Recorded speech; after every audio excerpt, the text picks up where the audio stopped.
Muy buenas noches, hermanos. En esta noche vamos a estar viendo un poco más acerca del libro que estamos leyendo juntos, El Gran Panorama Divino, de Von Roberts. Y el día de hoy vamos a estar comentando y leyendo un poco sobre el capítulo 1, llamado El Patrón del Reino. Esto es en las páginas 27 a 35 de su libro El Gran Panorama Divino, este libro de aquí, de Von Roberts, sobre una introducción al tema del reino en la teología bíblica. Y el día de hoy vamos a estar viendo el capítulo 1, el tema del reino. Entonces vamos a ir leyendo y compartiendo algunas ideas sobre el capítulo 1. Y por favor, si tienen alguna pregunta en este momento, no duden en hacerla. Dice el libro, estoy en página 27, Génesis 1:2 nos muestra la perfecta y original creación de Dios. Nos presenta una visión de cómo debería ser el mundo. Deseo que podamos ver 4 verdades importantes acerca de la creación. Es muy importante, hermanos, cuando nosotros estudiamos teología bíblica, estudiar los primeros capítulos del Génesis, porque hay un concepto en teología bíblica que, bueno, muchas de las personas no están familiarizadas. Yo sé que muchos de ustedes están familiarizados con el concepto de escatología, ¿verdad? Si yo le menciono a ustedes qué es escatología, ustedes podrían decirme, bueno, escatología es el estudio de las últimas cosas. Pero un concepto que a veces nosotros no tomamos en cuenta y que es muy importante en el estudio de teología bíblica es el estudio de la protología. ¿Y qué es la protología? Bueno, protología es lo opuesto a escatología, es el estudio de las primeras cosas. Es decir, de Génesis 1, 2 y 3. ¿Y por qué la protología es importante en teología bíblica? Porque la protología sirve como un patrón de desarrollo que va a ser repetitivo a lo largo de las escrituras dentro de las diferentes etapas del desarrollo progresivo de la redención de la historia de Dios. Es decir, la manera como Dios obra en el pasado marcará la manera como Dios obrará en el futuro. Es decir, por ejemplo, si Dios ha obrado de una manera en el pasado, nosotros podemos esperar que Dios obrará de una manera similar en el futuro. Esto es un tema y un concepto importantísimo que debemos entender en teología bíblica. Por ejemplo, los profetas. Cuando los profetas estaban profetizando dentro de la época del exilio, cuando el reino de Israel fue llevado cautivo por Babilonia, si ustedes ven, por ejemplo, cuál es el tema principal del libro de Isaías, si vemos Isaías de los capítulos 40 al 55, el tema principal en Isaías, en los capítulos 40 al 55, es el nuevo éxodo. Es decir, Isaías toma el éxodo que había ocurrido en la época de Moisés y cómo el pueblo de Israel fue liberado de Egipto, y en base a eso que Dios había hecho en el pasado, Isaías habla que Dios va a obrar un nuevo éxodo en el futuro, en el cual Él va a redimir a la nación de Israel de la esclavitud de Babilonia. Y esto es protología, la manera como un evento pasado se lleva a un evento futuro. La escatología bíblica es en un sentido muy real una consecuencia de la protología. Déjeme ponerle otro ejemplo. Por ejemplo, nuestro Señor Jesucristo en Mateo capítulo 24, cuando Él habla de cómo será la venida del Hijo del Hombre, ¿verdad? Él dice, será como en los días de Noé. ¿Ven? Va a lo que Dios ha obrado en el pasado, como Dios destruyó esa creación y la reconstruyó, y dice, será como en los días de Noé. Así será en la siguiente vez que Cristo venga y destruya el mundo y vuelva a venir. Y el mismo tema toma Pedro. Pedro, cuando habla de que seremos salvos de la ira de Dios que ha de venir en el futuro, en el arca la cual es Cristo, toma como ejemplo lo que Dios ha obrado en el pasado, es decir, la destrucción del mundo en el arca de Noé. Y este concepto de ligar escatología con lo que Dios ha obrado es protología. Nosotros entendemos la manera como Dios va a obrar en el futuro a través de estudiar la manera como Dios ha obrado en el pasado.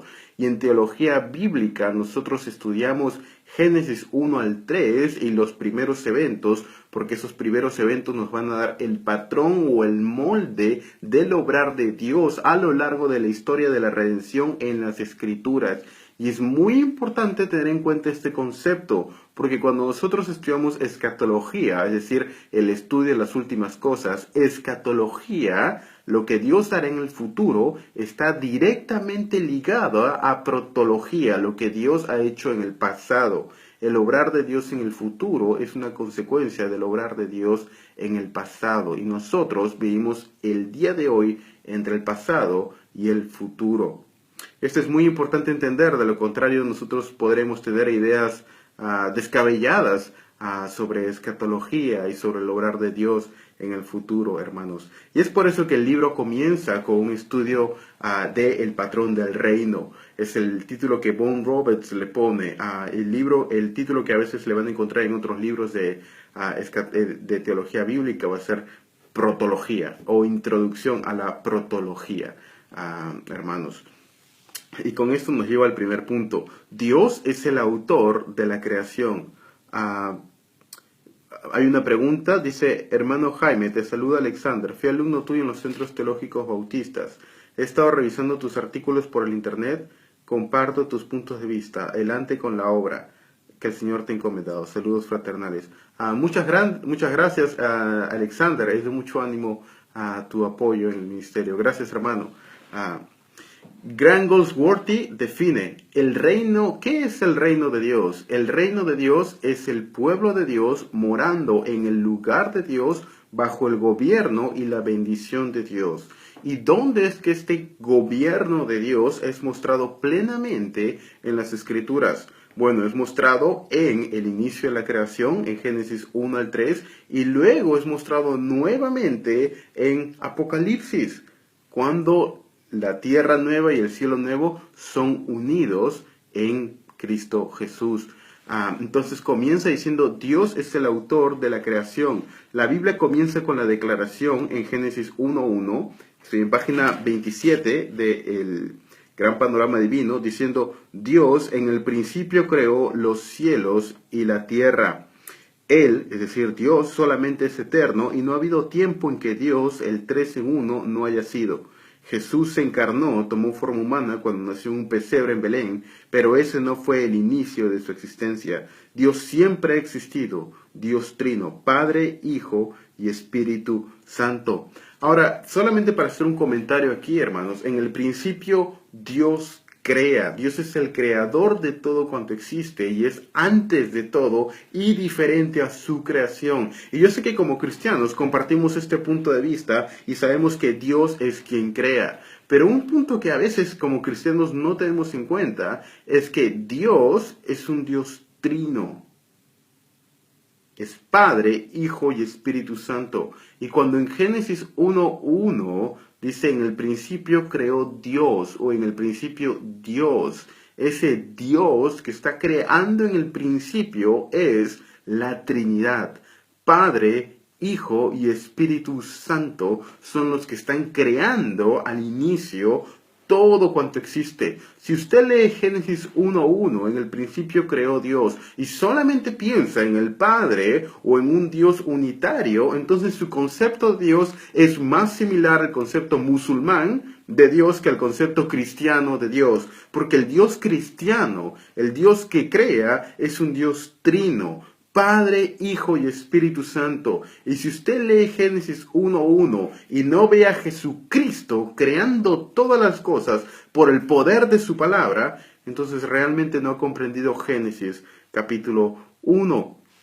Porque Cristo es el creador de todas las cosas. En la Biblia se menciona al Padre como el creador, aquel que da la orden, o lo que se le conoce en la teología, el decreto de la creación. El Hijo es quien ejecuta el decreto o la orden dada por el Padre, y el Hijo lo hace a través del Espíritu Santo. Guardando las distancias, sería algo así como si el Padre fuera el arquitecto que hace los planos para una casa. El Hijo sería como el albañil que lleva a cabo la construcción de la casa. Y el Espíritu Santo sería como el material, el cincel y el ladrillo con el cual se construye la casa. Claro, guardando las distancias con toda ilustración que tiene limitaciones. Y alguien preguntaría, entonces, ¿cómo está presente? Hay como un acuerdo que el Padre estaba creando, el Hijo estaba creando, pero ¿cómo vemos que el Espíritu Santo está creando en el inicio de la creación? Bueno, si ustedes tienen sus Biblias ahí, hermanos, Génesis 1:2 dice, la tierra estaba desordenada y vacía, y las tinieblas cubrían la superficie del abismo, y el Espíritu de Dios se movía sobre la superficie de las aguas. Esa referencia al Espíritu de Dios es una referencia al Espíritu Santo en Génesis 1:2. Y ahora, acá hay un concepto que vemos que es importante, muy importante, en Génesis 1:2 que debemos entender. Y quiero mostrarles como un ejemplo cómo los autores del Nuevo Testamento, especialmente los Evangelios, usaron protología de Génesis cuando hablaban de la manera como Dios obraba. Y déjenme ponerle un ejemplo de esto.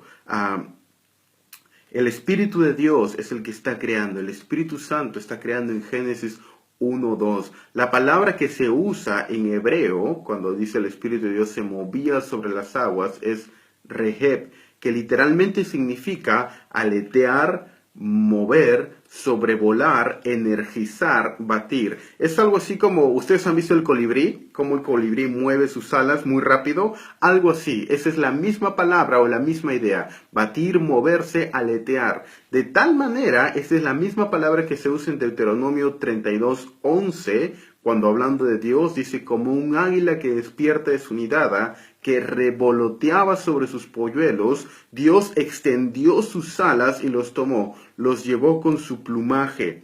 Era tan familiarizada la idea entre los judíos que tenían del Espíritu de Dios creando, batiendo sus alas como una paloma, que en la tradición judía del Talmud, los comentadores decían que el Espíritu Santo era como una paloma moviéndose sobre las aguas, dando a luz la creación, o alumbrando, o moviendo, energizando, creando.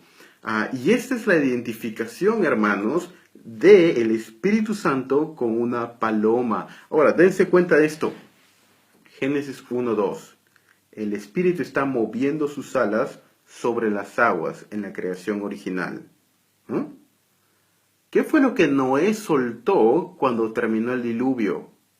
¿Recuerdan? Una paloma. Ahora, este símbolo de la paloma sobrevolando las aguas es identificado en las Escrituras como una imagen de la creación.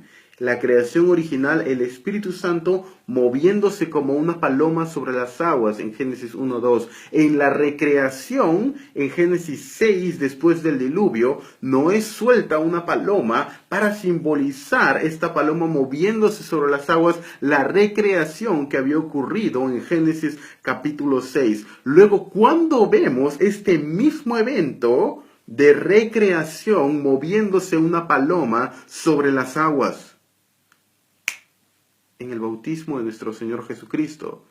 Lucas capítulo 3 y 4, siguiendo un solo orden, dice el Señor Jesucristo fue a las aguas a ser bautizado, ¿verdad? Y cuando Él sale de las aguas, el Padre habla del Hijo. Este es mi Hijo amado, en quien mi corazón haya placer. E inmediatamente, ¿qué dice el texto? El Espíritu Santo se posó sobre las aguas, sobre Cristo, como una paloma.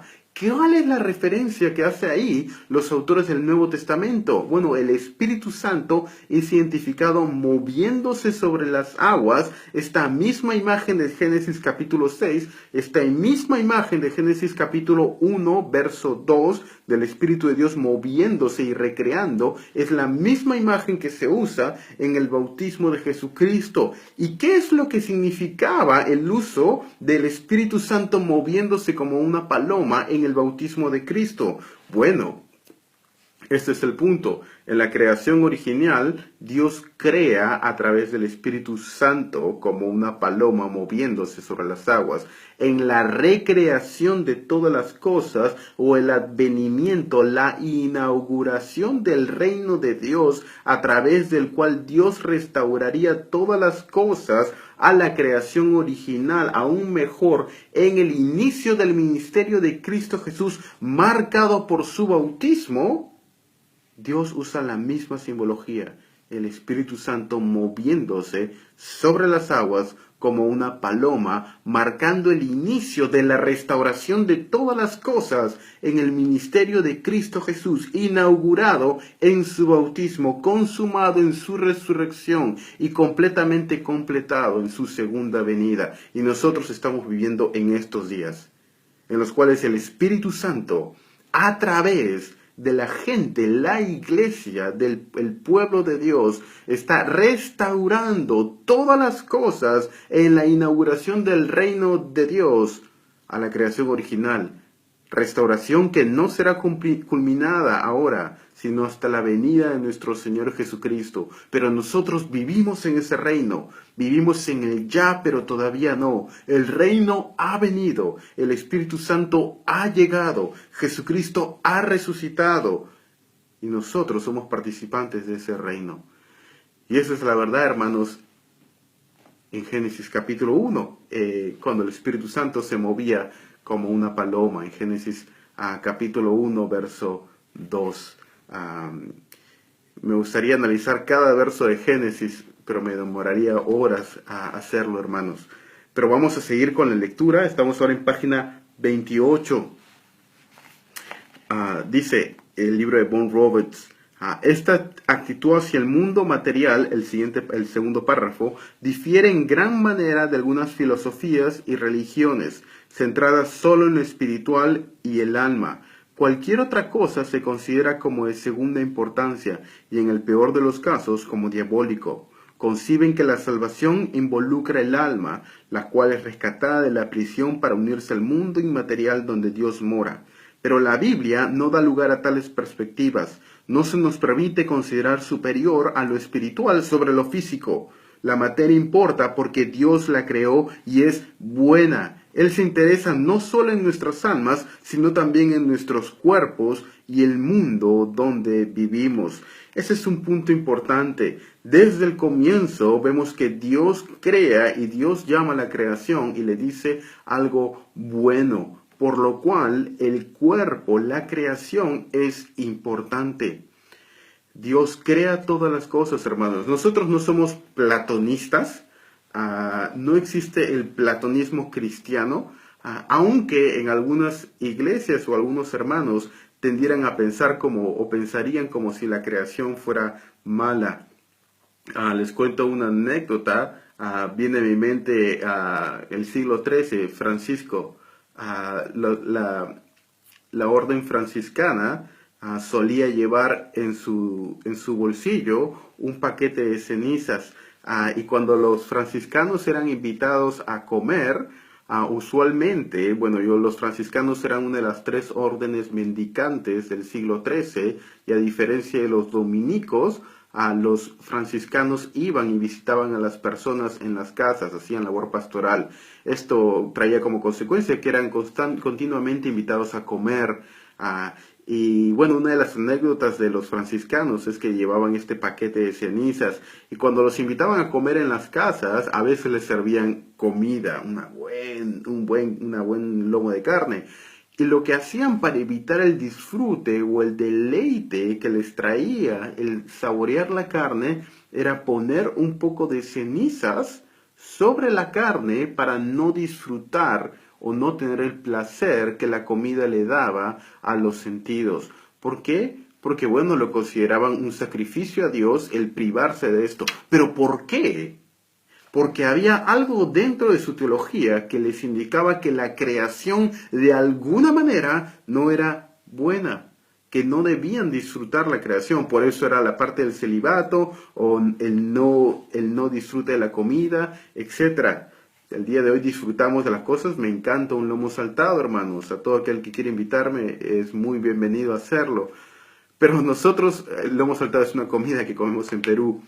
Pero nosotros, hermanos, como evangélicos, creemos que la creación es buena. La comida es buena, el matrimonio es bueno, el sexo dentro del matrimonio es un mandamiento de Dios, el disfrute de la creación, el disfrute del trabajo, el disfrute de la comida son cosas dignas dentro de lo que Dios ha creado, hermanos. Nosotros no negamos el valor de la creación, sino que disfrutamos y administramos la creación que Dios nos ha dado. Y ese es el principio segundo establecido en la creación. La creación es buena, hermanos. El punto número 2. Dios es el rey de la creación. Como creador de todo, Dios es Señor de todo. Él es el rey legítimo sobre todas las cosas que creó. La única respuesta apropiada para esa verdad es reconocer su gobierno y adorarlo. El salmista escribe, porque el Señor es el gran Dios, el gran rey sobre todos los dioses. En sus manos están los abismos de la tierra, suyas son las cumbres de los montes.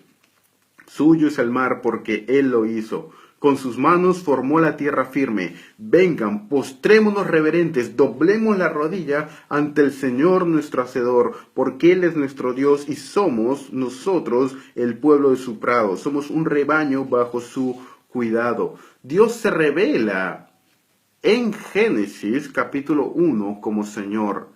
Ahora, esto es muy importante porque Dios se revela. La manera como Dios se revela marca la manera como nos debemos relacionar con Él.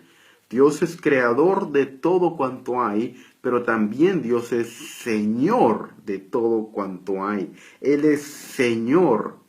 Él es Señor. Es cierto, Cristo en Mateo capítulo 5, cuando comienza el discurso del Sermón del Monte, es la primera mención que tenemos de alguien llamando a Dios Padre. Y luego en Mateo capítulo 6, cuando el Señor Jesucristo establece la oración del Sermón del Monte, el Padre Nuestro, como un ejemplo para nosotros, comienza diciendo, Padre nuestro que estás en los cielos. Y habla de Dios como Padre, una relación íntima, pero al estar en los cielos es una relación trascendente con Dios. Y sí, Dios es nuestro Padre, hermanos, pero Dios es Señor. Y la manera como se relaciona con nosotros, primariamente, es Señor. Dios no es mi chochera, Dios no es mi causa, Dios no es mi amigo. En la Biblia nunca se llama que yo soy amigo de Dios. Dios es amigo nuestro. Él es yo soy amigo de Dios, Dios se acerca hacia nosotros, pero yo no puedo tutearlo, yo no puedo, Dios no es mi chochera, Dios no es mi causa, como en algunas iglesias o algunas personas pierden la reverencia delante de Dios. Dios es nuestro Padre, sí, pero Él es Señor sobre todas las cosas. ¿Y qué implica que Dios es Señor? Él es Señor. Ahora, hermanos, acá hay un punto teológico muy importante, porque algunas personas menguan la soberanía de Dios por sobre la responsabilidad humana. Afirman de que Dios está, para que el hombre tenga libertad de actuar, no sé si han escuchado este concepto, pero hablan de la limitación de Dios, de que Dios es soberano y Él puede hacer todo, ¿verdad? Entonces algunos teólogos dicen, bueno, Dios puede elegir hacer cualquier cosa, y dicen, sí. Bueno, entonces si Dios puede elegir hacer cualquier cosa, Dios puede elegir no elegir, a fin de que yo tenga la completa libertad de elegir. Entonces, dicen estos teólogos, Dios elige no elegir a fin de que yo tenga la libertad de elegir y yo sea completamente en la libertad en la imagen de Dios. La limitación de la voluntad de Dios para elegir es la liberación de la mía para poder ser libre a elegirle a Él en amor. ¿Yo qué respondo a eso? Herejía. Eso es pura herejía. Eso es herejía. Herejía 100%. Si Dios deja de ser Señor y de elegir, entonces Él deja de ser Dios. Dios está limitado por su propia perfección a ser Dios. Dios no puede dejar de ser Dios. Dios no puede pecar. Dios no puede dejar de ser bueno. Él no puede mentir. Él no puede pecar. Él no puede dejar de ser Señor. Y necesariamente una consecuencia del señorío de Dios es la soberanía de Dios por sobre todas las cosas y su accionar al elegir. ¿Esto implica entonces que el ser humano es un robot? No. Nosotros tenemos completa agencia en cuanto a las decisiones racionales que tomamos. Absolutamente sí. ¿Dios obra de manera soberana a través de las circunstancias? Absolutamente sí. ¿Y el hombre es completamente responsable de sus decisiones? Absolutamente sí. Pero hermanos, Dios es Señor de toda la creación y de nuestras vidas. Nuestras vidas le pertenecen de la misma manera que todo cuanto hay en este mundo. Página 30, hermanos. El ser humano es el pináculo de la creación. Página 30 en el gran panorama divino de Von Roberts. Dice la página 30, el antropólogo Desmond Morris escribió, los seres humanos son animales. Algunas veces son monstruos, otras veces magníficos, pero siempre animales. A lo cual dice Von Roberts, esa afirmación es correcta hasta cierto punto, pues somos criaturas hechas el mismo día que ellas y compartimos muchas características en común, pero no somos animales, no somos simples simios desnudos. De entre toda la creación de Dios, somos nosotros los que fuimos creados a su imagen, y Dios creó al hombre a su imagen, lo creó a imagen de Dios, hombre y mujer los creó. Génesis 1:27. Eso es verdad para todas las personas, hombre y mujer, blanco, negro, joven y viejo, nacido y no nacido, hábil y discapacitado, sea mental o físicamente, todos son creados en la imagen de Dios. Ahora, ¿qué significa, hermanos, el que somos creados a la imagen de Dios?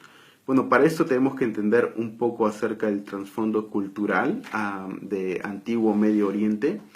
Si hubieras nacido en la época bíblica, si hubieras nacido en la época de Moisés, entonces probablemente habría sido dos clases de personas. Hubiera sido el rey o hubiera sido alguien sujeto bajo el rey. La mayoría de nosotros hubiéramos sido alguien sirviendo bajo un rey. Ahora, el rey era conocido como aquella persona que llevaba la imagen de Dios o era a la semejanza de Dios. O a veces el rey era llamado hijo de Dios. Ahora, el hecho de que el rey haya sido o sea hecho o creado a la imagen de Dios implicaba que el rey tenía el derecho de decirle a otras personas cómo debían actuar y qué es lo que debían hacer. Básicamente, el rey tenía la libertad de definir lo que era bien y mal. Esta palabra imagen en hebreo es la palabra zelén, de donde viene nuestra palabra en el Antiguo Testamento, a veces usada para ídolo o estatua.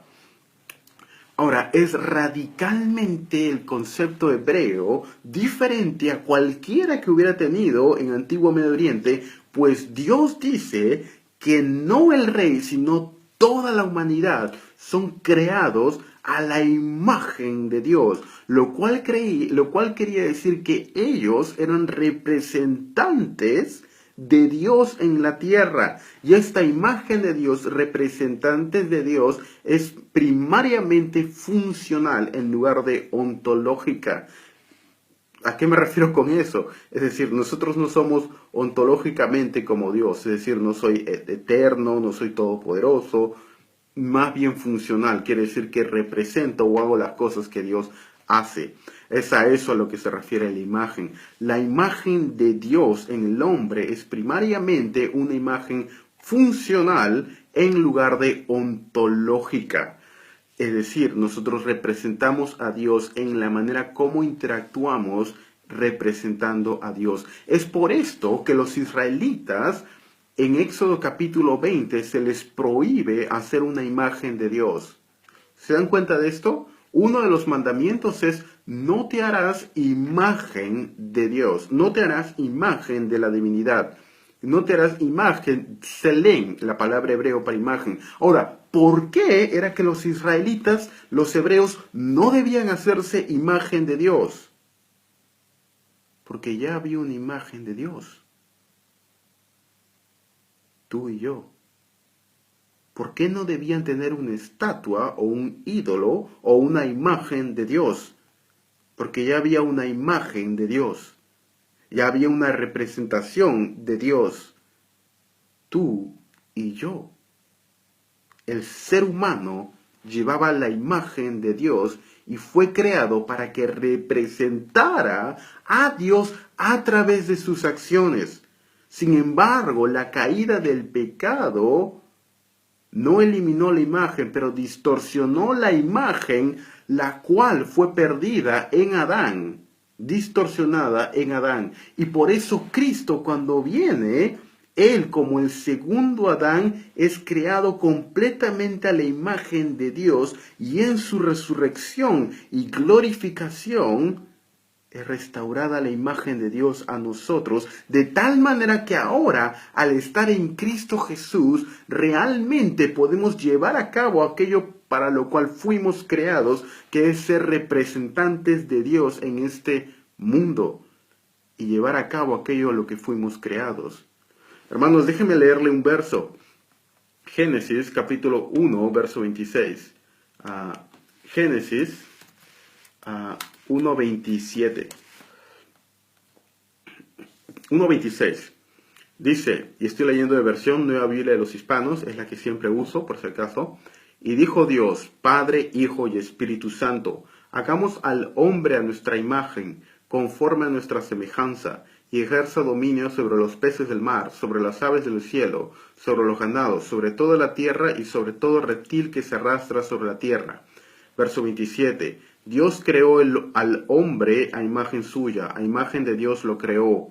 Hombre y mujer, varón y hembra los creó. Verso 28. Dios los bendijo y les dijo, sean fecundos y multiplíquense, llenen la tierra y sométanla, ejerzan dominio sobre los peces del mar, sobre las aves de los cielos y sobre todo ser viviente que se arrastra sobre la tierra. También les dijo Dios, miren, yo les he dado a ustedes toda planta que da semilla que hay en la superficie de la tierra y todo árbol que tiene fruto que da semilla, esto les servirá de alimento, etcétera, etcétera. Hermanos, de acuerdo al pasaje, ¿quién es creado a la imagen de Dios? ¿El hombre o la mujer? ¿O ambos?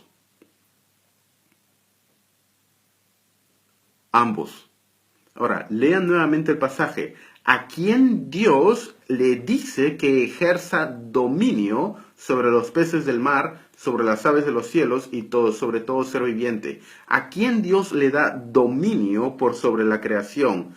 ¿Al hombre, a la mujer o a ambos? Lean nuevamente el verso 28. ¿A quién Dios le da dominio sobre la creación? ¿Al hombre, a la mujer o a ambos?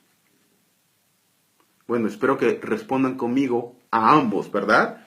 ¿Por qué? Porque también le da el mandato de multiplicarse. ¿Podía Adán multiplicarse solo? No. ¿Podía Eva multiplicarse sola? Absolutamente no. El mandato de ejercer dominio, que viene directamente como consecuencia de ser creado a la imagen de Dios, es dado al hombre y a la mujer.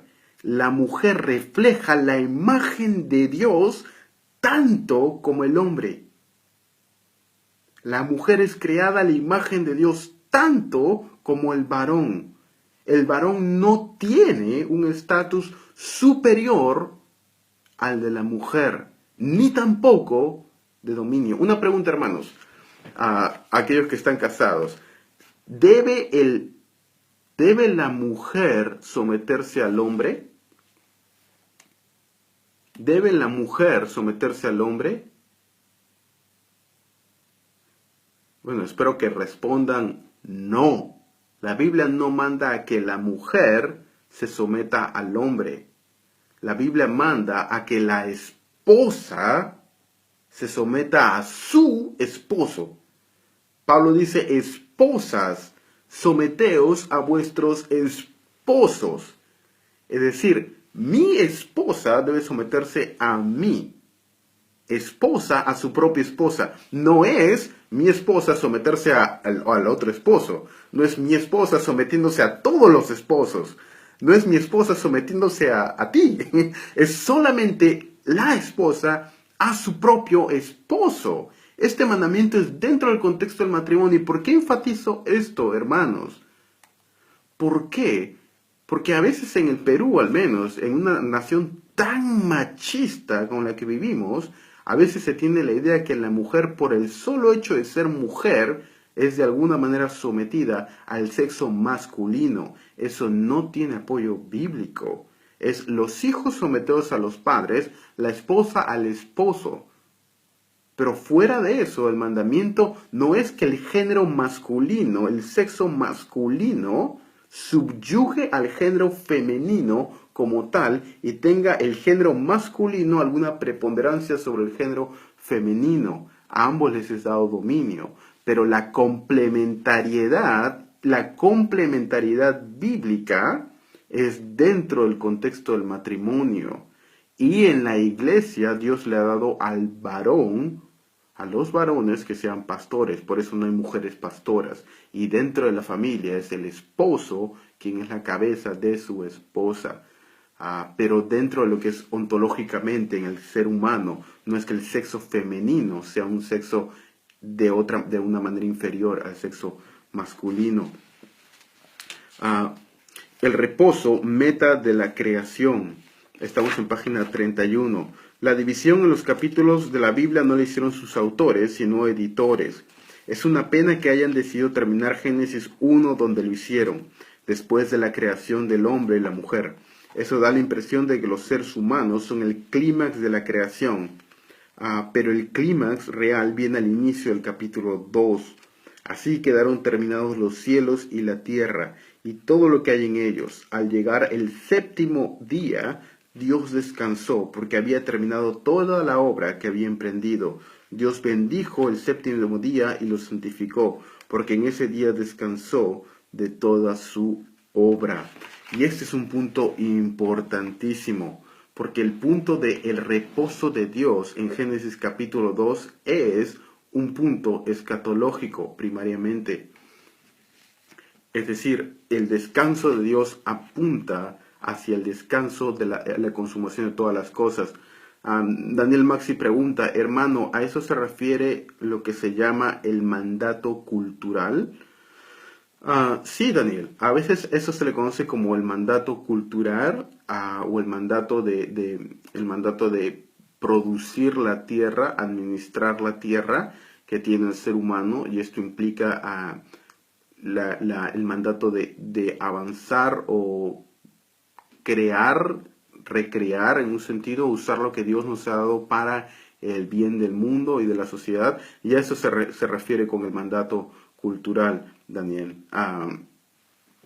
Ahora, el mandato cultural yo creo que es republicado en la iglesia en Mateo capítulo 28, cuando es el mandato de ir y hacer discípulos a todas las naciones. Ese es el equivalente a Génesis 1, 27 al 29, pero no voy a entrar en la explicación de eso en esta noche. Pero sí, ese es el mandato cultural. Y aquí esta es una distinción que tiene, diferentes teologías entienden esto de diferentes maneras. Hay una postura bíblica que enseña que la relación del creyente con la creación es básicamente una negativa, que básicamente el gobierno es controlado por inconversos y el gobierno es algo del diablo, por el cual el cristiano no debe estar involucrado en ninguna actividad del gobierno, sino más bien escapar de este mundo. Y esta es la postura básicamente separatista en la relación del cristiano y la cultura. Yo creo que esto no tiene noción. Hermanos, muchos creyentes citan versos como no mezclarse con el mundo, etc. Y yo entiendo a lo que se refieren, pero ojo, cuando hablamos del mundo, hermanos, ¿el mundo es bueno o el mundo es malo? ¿Es el mundo bueno o es el mundo malo? Bueno, alguien me dirá, bueno, el mundo está bajo la actividad de Satanás. Pero alguien también me dirá, el mundo está esperando la redención de los hijos de Dios, como dice Romanos 8. Pero el mundo no está bajo el control del diablo, pero también nos dice que el mundo ha sido creado por Dios y que todo lo que está en él glorifica a Dios. Bueno, es que debemos entender a lo que se refiere mundo específicamente en la Biblia. Cuando la Biblia dice que nos apartemos del mundo, no se refiere a apartarnos de esta creación, no se refiere a apartarnos del el gobierno, se refiere a apartarnos de no se refiere a apartarnos de la mundanalidad en el mundo. ¿Se entiende? Es una diferencia gigante, hermanos. Debemos ir al trabajo, podemos disfrutar del mundo, entre comillas, no hablo de la mundanalidad.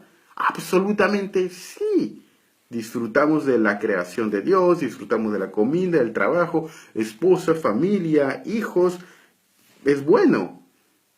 No debo mezclarme con la mundanalidad del mundo, eso es algo diferente. La mundanalidad significa el pecado en el mismo. El reposo, ¿qué es el reposo de Dios? Bueno, estamos viendo el reposo de Dios, que es el pináculo de la creación de Dios. Al final, el reposo de Dios indica la perfección de lo que Dios ha hecho. No hay nada más que añadirle. Es perfecto, telios. Él cumple la función que debería cumplir. Y aunque la creación ha sido arruinada o manchada por el pecado, un día será restaurado. Ahora, ¿por qué menciona Dios el día de reposo? Bueno, hay dos razones primarias por las cuales menciona Dios el día de reposo. La primera es para darnos un patrón de descanso, para darnos un patrón en el cual nosotros debemos descansar un día a la semana. Ahora, ¿qué significa el descanso que nosotros tenemos en el día de la semana?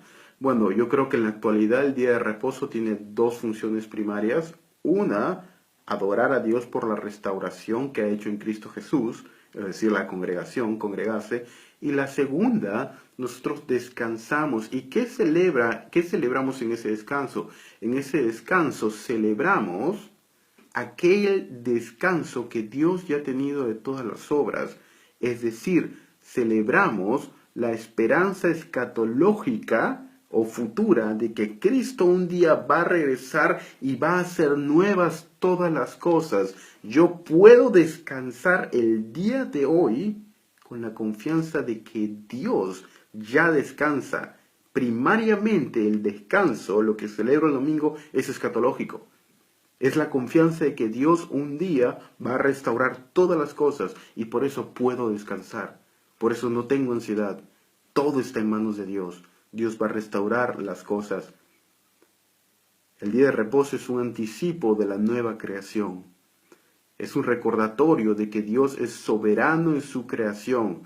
Nos apunta al día futuro en el cual Dios se glorificará por completo al restaurar su creación habitando en ella. El día séptimo era un recordatorio de todo lo que Dios ya había hecho en el pasado.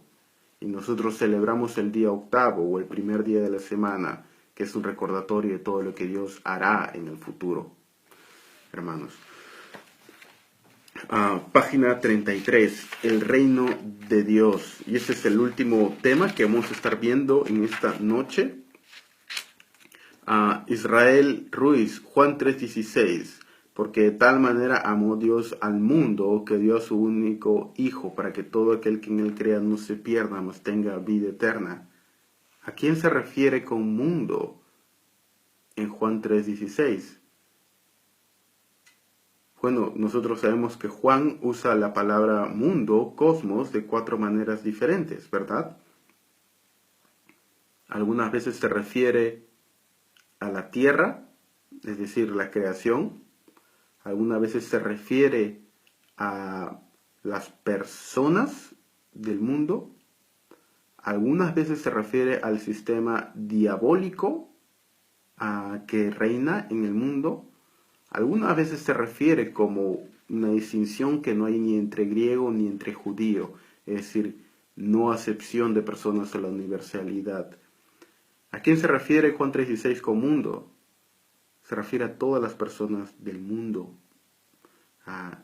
Y eso es no voy a entrar a ese punto aquí, pero creo que Juan 3:16 está primariamente enfatizado no en el mundo, sino en que Dios ama y entrega al Hijo para la salvación de toda la humanidad, de todo el mundo.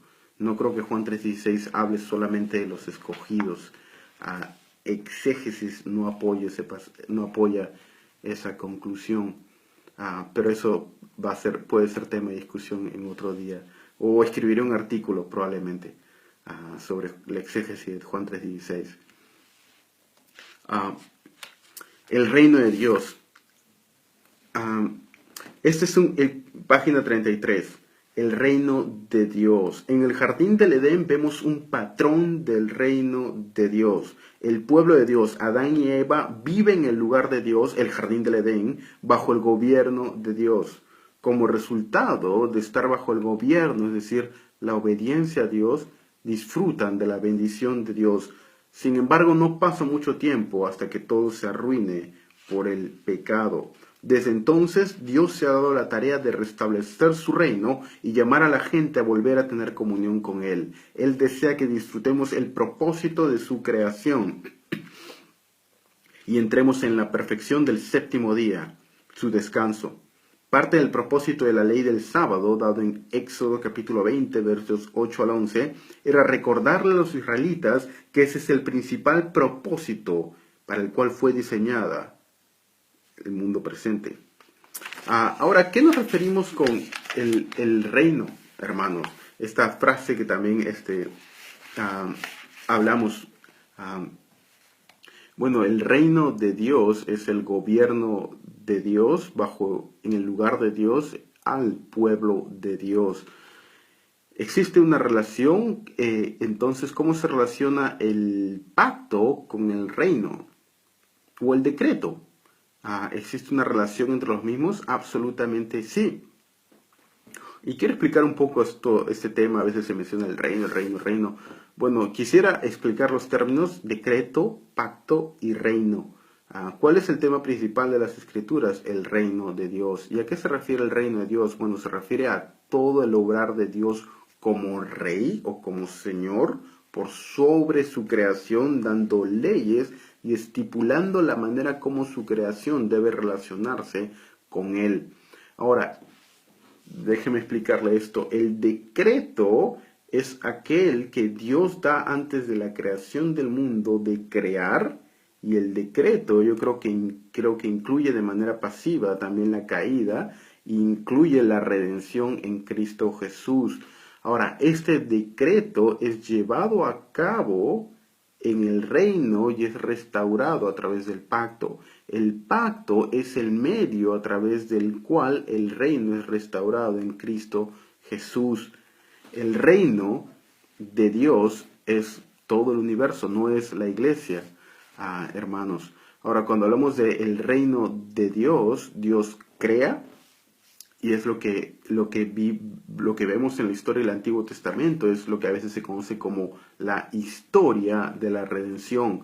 Y este término historia de la redención, a veces si ustedes encuentran la frase en latín, a veces se llama historia salutis o historia de la redención. Eso se conoce como historia salutis.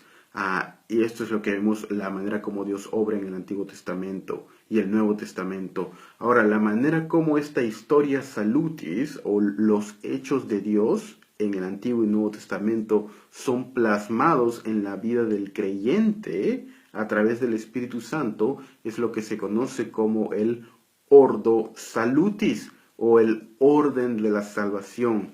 Dentro del ordo salutis o orden de la salvación está justificación, santificación, regeneración, etc. La historia salutis, historia de la salvación, incluye los eventos desde el Génesis hasta la venida y resurrección de Cristo Jesús. Luego lo que obra en nosotros el Espíritu Santo es el ordo salutis, hermanos. Y antes de la creación, lo que se llevó a cabo en el cielo entre las personas de la Trinidad es lo que se conoce como el pactum salutis o el pacto de la redención.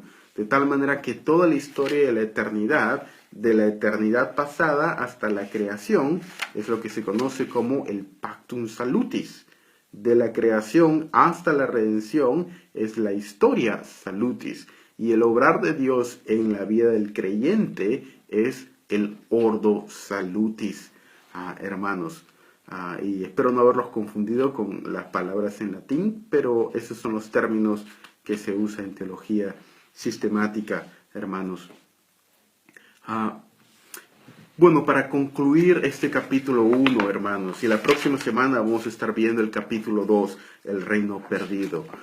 Hemos visto, hermanos, el día de hoy que Dios se relaciona con su pueblo primariamente como Señor, que Dios es el creador de todo cuanto hay. Y porque Dios es el creador de todo cuanto hay, es el Señor de todo lo que hay. Y porque es el Señor de todo lo que hay, Él ha descansado por sobre todo lo que hay. Y porque Él ha descansado, esperamos la culminación del reino de Dios. Hermanos, vimos también el estudio de la protología. ¿Recuerdan? La protología. Ese es un pasaje más controversial, Jonathan. Según de Pedro 3:9, no quiere que nadie perezca, sino que todos procedan al arrepentimiento. ¿A quién se refiere con todos en ese pasaje? ¿Se refiere a que todo el mundo, es decir, proceda al arrepentimiento, o se refiere a aquellos que van a ser salvos, que procedan al arrepentimiento? Yo creo que ese pasaje requiere un poco más de explicación, según de Pedro 3:9, pero ya se me sale el tiempo. ¿Qué es la protología? Lo que vimos al inicio. La protología es el estudio de los eventos iniciales y la manera como estos se relacionan con los eventos futuros. La escatología es en un sentido la consecuencia del estudio de la protología. ¿Por qué? Porque la manera como Dios obra en el futuro es marcada por la manera como Dios obra en el pasado. Si yo quiero entender cómo Dios va a obrar en el futuro, los profetas, ¿qué hacían? Los profetas profetizaban lo que Dios iba a hacer en el futuro con la base de lo que Dios ya había hecho en el pasado. Es decir, cuando hablan del nuevo exilio, del nuevo éxodo que pondría fin al exilio. Los profetas en la época exílica, cuando hablaban del nuevo éxodo, tomaban como patrón o como analogía el primer éxodo. Y en base del primer éxodo de Egipto, tomaban como base el segundo éxodo. De la misma manera, cuando el autor de Apocalipsis habla de nuevo cielo y nueva tierra, hace referencia al cielo y la tierra inicial. ¿Se dan cuenta? Cuando habla del árbol de la vida en Apocalipsis, hace referencia al árbol de la vida inicial del Génesis. Cuando habla del río de la vida en Apocalipsis, hace referencia al río de la vida o el río en Génesis. Y este río tiene connotaciones en todo el Antiguo y Nuevo Testamento, el agua de vida, etcétera. Cristo como yo soy el agua, si bebes de mí, como dice la mujer samaritana, nunca tendrás sed, etcétera. Y este estudio de protología es lo que se estudia en la primera parte del patrón del reino, hermanos. Espero que haya sido de utilidad a mis amados hermanos. Por favor, no dejen de estudiar las Escrituras, dedicarse en cuerpo y alma al reino de Dios, y en este nuevo año que comienza 2017, quizá este año sea el año en que venga el Señor Jesucristo. Oh, cuánto deseamos que este 2017 el Señor Jesucristo venga en gloria y termine con todo el pecado y podamos verle cara a cara, pero que Él nos encuentre diligentes, orando en su palabra, estudiando su palabra, viviendo en humildad, en santidad, en poder del Espíritu Santo, marcando una reforma en el Perú y en Latinoamérica, en una generación de hombres y mujeres ungidas por el poder del Espíritu Santo, en devoción a Dios y en su palabra, buscando y orando que venga tu reino, que se haga tu voluntad en los cielos como en la tierra. Que Dios les bendiga, hermanos, que tengan un bendecido fin de semana. El Señor esté con ustedes. Nos vemos la próxima semana. Muchas gracias. Hasta luego.